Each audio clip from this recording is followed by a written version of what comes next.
Hello, this is Terrence, and you're watching A Dad.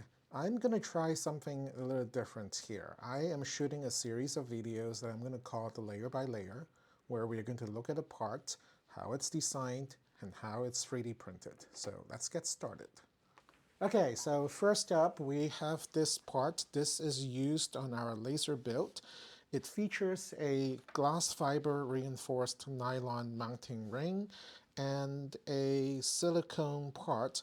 The part sits in the laser where it couples to the laser tube and the mirror box. And this allows the laser tube to float in axially and for tip tilt so that the optical axis of the laser, when bounced through the mirror, basically is parallel to the axis of motion. So wait a minute, this is silicone.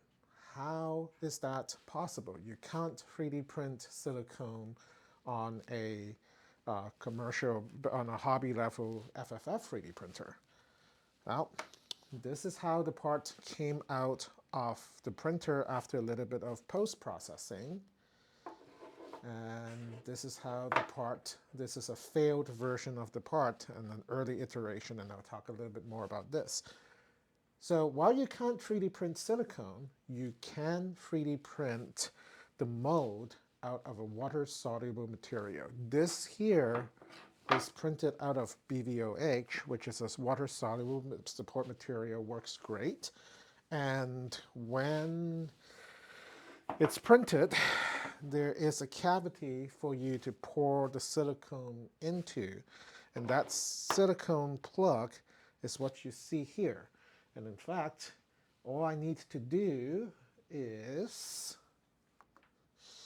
all I need to do for this part to be used is to snip off the sprue where the silicone was poured into the mold, and I have my part. And this is the sprue tree. All right, so let's go over into CAD and take a deep dive into the CAD.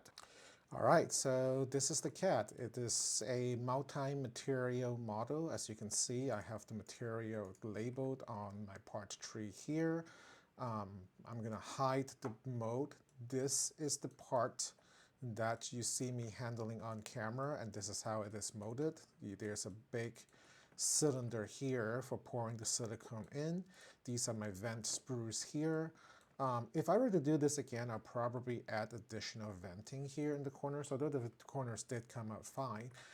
And actually, if I have to really do this again, I'll probably not design the PAGF, the glass fiber reinforced nylon part into my mold. I was really flexing to see how far I could push this, but as you can see, let me switch back to my top-down view. As you can see, this part here I basically let sit in the water for about a day or so, and all of the material dissolved away nice and clean. This one here, I was a little bit more impatient, and I was tugging and tearing away at it, trying to break it out sooner, and the parts basically separated off from the silicone. Both of them I will still need to clean up on the inside of this. So there is, I think, it looks like it's a little hard for the silicone, but it hasn't dissolved away yet. I'm not sure what's going on there. So long story short, I think I'm better off just molding the part out of pure silicone and then mechanically capturing the geometry with like a clamshell design on this PAGF part. The PAGF part is for rigidity. This is so that I can mount it to the mirror box, and then the silicone part obviously is for the squishiness so that the tube can tip tilt and be translated in the kinematic mount while it's mounted, while it's coupled to the mirror box for a light, for an airtight fit. So anyway, if I were to do this again, I'd probably just, do the PAGF part separately. But I want to deep dive a little bit into the mode part here. So Normally, if you think of the mode, you can think of the mode as a negative space to the part. And in fact, if you scroll back through my tree here, there's a Boolean operation here. I basically say, okay, take the silicone part and the PAGF material and then subtract it from my mode block. And what I'm left with is this part right here. Now, if I were to section this from the top down, so this would be simulating the slicer going through layer by layer, I can get to the top of this here. Here I'm using a technique that I'm going to call polygonal approximation, and I'll do a video on this, but basically this is a great technique for printing upside down counterbores. And I'm basically closing off corners of it in a linear fashion so that my slicer can bridge this across. And then now with this bridge in place, the only material that I have to print on the next layer that's not supported is these 8 corners in the in the undercut. Otherwise, basically, if I didn't have these intermediate steps where I'm closing it off bit by bit, most of this material that's not supported is going to droop. So by breaking the shape up into with lines or polygons, this becomes a bridging operation. This becomes a bridging operation, and then these all this whole area can be built without support material underneath, and then the same for this here, this step right here to bridge, to close off this gap. So anyway, this technique, I call polygonal approximation. I'm using to build the underside of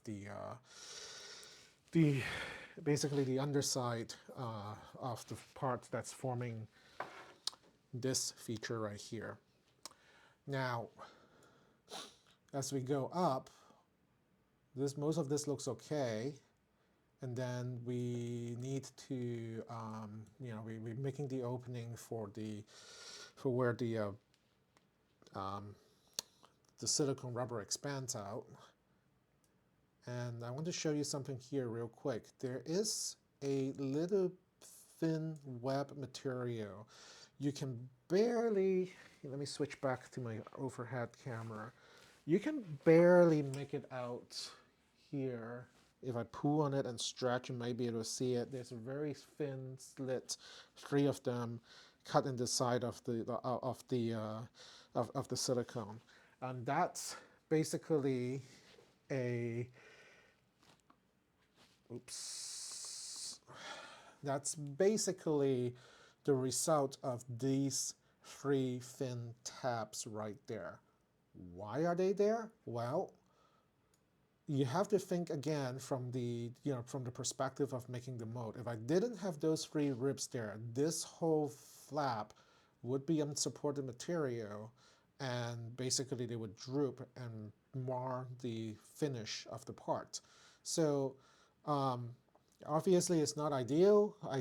The whole point of this piece is to provide a gas-tight seal between the laser's output and the mirror box. But I could live with those 3 thin flaps, and if it really bugs me, I'll put some electrical tape over it. But basically, these 3 tabs here can be formed by the bridging operation in the slicer, and then as the part goes up, this whole block is then supported by those 3 thin tabs. You'll notice that I have 2 pieces that I've printed and tried to mold. The keyword there is try to mold. And I actually didn't end up trying to dissolve it away. What I learned is that silicone rubber is really, really viscous. The original mold here had like a 1 millimeter thick channel, and just the material just wasn't flowing through. So I tried all sorts of trick with the pressure pot, trying to pull a vacuum and let the air back to try to push the material out, and I made a little bit of progress, but I couldn't get the mold to fill. These modes here filled like a champ, and you could see how thick, just how thick my channels are for filling the modes. And I also increased the thickness, the wall thickness there, so that I don't have tear out. And it worked really well. It is nice and supple. I'm really happy with how this part turned out. Obviously it needs a little bit of cleanup, and after open source I'm going to work on version 2 of this part. Yeah, anyway, that's all I have for this one. Thanks for watching, and I'll catch you next time. Peace.